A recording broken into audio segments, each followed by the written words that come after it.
리플은 10년 뒤에는 그래도 한 15배에서 20배까지 충분히 생각해 볼 수 있을 것 같아요. 안녕하세요 대표님. 또 왜 불렀어요? 이제 멀다니까. 또 무슨 일이 있는 거예요? 아니 근데 요즘 리플이 네. 이렇게 막 인수건들이 계속 터지고 있어. 이제 어제 나온 것도 이렇게 지난번에 얘기했던 것보다 사이즈가 작지가 않아. 그래요? 또 있어요 호재가? 근데 이번은 훨씬 직접적이야. 일단 한 리플에서 한 1.7조 원 정도가 투입이 돼서 인수를 한 건데, 그 원래 이제 금융권 쪽에서는 이제 프라임 브로커리지라고 해가지고 기관들 대상으로 전문적으로 이렇게 막 거래, 청산 다 해주는 금융 서비스 해주는 거를 이제 프라임 브로커리지라고 하는데, 설립된 지 얼마 안 되는데 디지털 자산부터 테크 이런 거 기반으로 그런 걸 해주는 미국 기업이 있는데, 맡은 자산만 한 3조 달러 정도가 넘고 그 기관 고객만 벌써 한 300군데 이상. 근데 설립된 지가 몇 년 안 된 회사야. 근데 이제 거기를 인수를 했는데, 이 인수가 왜 좀 대박이냐라고 얘기를 하냐면, 기존의 리플은 계속 암호화폐 기준의 송금, 결제, 인프라 이 얘기를 하고 있었지. 근데 이 프라임 브로커리지 서비스는 그 회사를 이제 그 리플 프라임이라고 이름을 바꿨는데 인수를 하고, 전통 자산도 다 다루고 있어.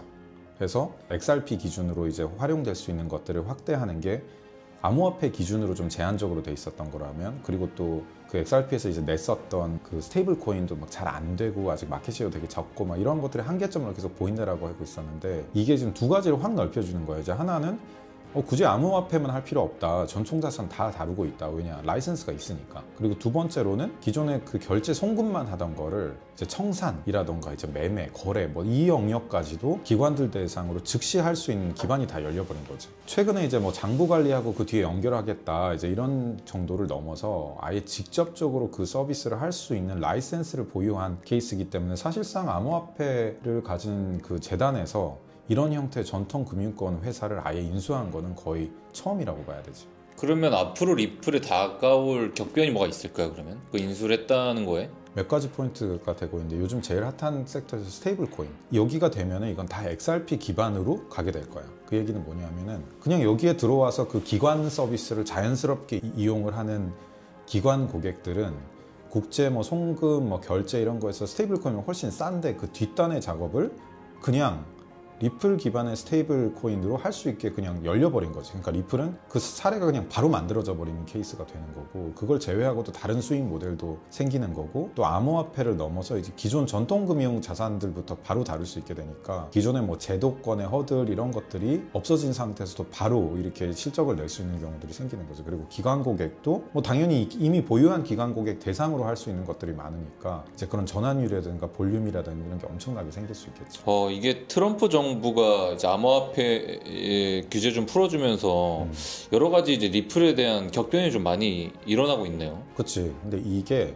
이 소식이 처음 이제 이런 데를 인수한다라고 얘기가 나왔던 게 올해 4월이었는데, 사실 한 6개월 만에 이제 인수가 이루어진 거지. 그래서 되게 빠르기도 하고, 근데 그 관점에서 이제 어그러지고 할 수도 있었는데, XRP에서 이제 이번 달에만 들어서 2가지의 인수를 발표를 했는데, 그 얘기는 즉슨 트럼프 정부에서 뭐 작년 4분기부터 이걸 밀면서 적극적으로 그런 기존에 하고 싶었지만 못했던 것들을 이제 규제가 풀리면서 추진을 한 거지. 또 어떤 결실들이 더 있을지 모르겠지. 왜냐면 리플은 그만큼 오랫동안 못하고 맨날 규제에 발목 잡혀 있고 소송 걸려 있고 해서 못하던 것들이 얼마나 많겠어. 사실 이거 2개 말고도 그런 것들이 이제 앞으로 쭉 이어지겠지. 그냥 일반 투자자 입장에서 야 너네 소송 끝나면 날아간다며.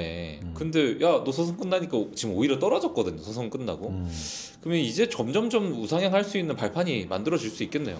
그거를 생각해야 될 게, 소송 끝나고 간대매라고 했던 게 소송 끝나자마자 다 되지가 않아. 예를 들어서 생각해보면, 기업이 입법이 됐다고 돈을 벌지는 않아. 입법이 되면 그간 못하던 것들이 쫙 풀려서 기업은 이제 투자를 하지. 못하던 거.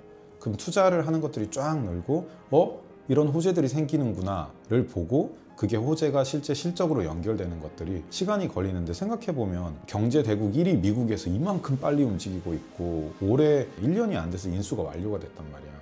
그럼 이런 건들이 앞으로 굉장히 빨리 나올 수 있겠지. 이제 그런 관점에서 봤을 때 조롱하긴 되게 어렵지. 왜냐하면은 뭐 다른 것들은 그러면 그동안 뭐 규제에 막혀 있었던 게 있었냐? 별로 없었거든. 그럼 규제의 가장 큰 피해자가 누구였냐?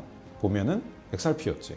그러면은 반대로 규제의 가장 큰 수혜자가 누가 될 수 있겠냐도 마찬가지로 XRP가 될 가능성이 큰 거지.